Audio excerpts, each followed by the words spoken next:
a todos y bienvenidos a la casita de Mócala.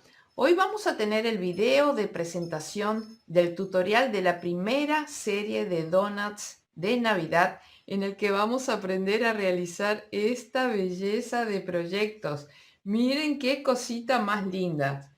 Empecemos acá con nuestro muñequito de jengibre, nuestra mentita o peppermint. Por supuesto, infaltable, nuestro muñeco de nieves y claro, Papá Noel.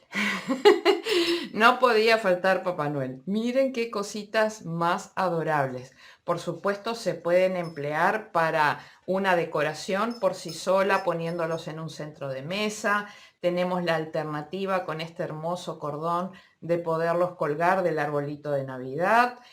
O de alguna rama que pongamos en alguna pared. O sea, realmente las posibilidades son muchísimas y es una magnífica decoración. Como siempre, bien, toda la parte que corresponda a lo más oscuro, negro y ese tipo de cosas, pues lo hago en un color mucho más claro para que se vea bien el tutorial. Así que no van a tener ningún problema de poder seguir el paso a paso.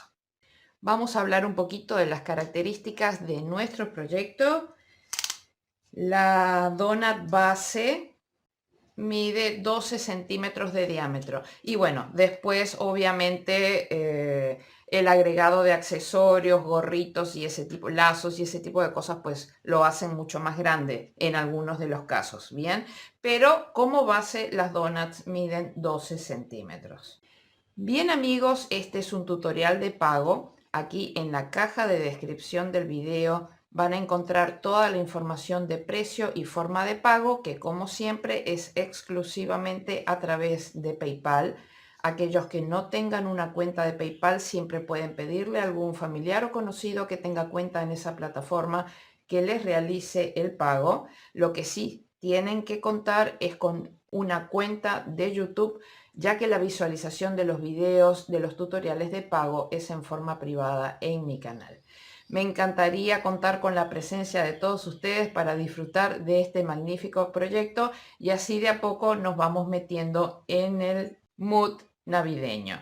Y estén atentos que dentro de unas semanas se larga la serie 2 con personajes más emblemáticos aún de la Navidad. Nos vemos. Chao, chao.